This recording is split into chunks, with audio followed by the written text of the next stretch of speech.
This is our wind gust forecast. These numbers represent the potential wind gusts in miles per hour. And you notice really they're pretty low and light at first this morning. Even just a little bit breezy, but not too much wind here at noon. But that all changes after about 1 or 2 o'clock.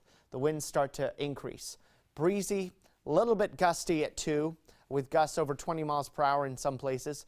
And then the winds really start to become way more noticeable mid to late afternoon. Winds gusting over 30, perhaps over 40 miles per hour during the afternoon and early evening, especially along the eastern slopes of the Berkshires where gusts could easily exceed 40 miles per hour here today.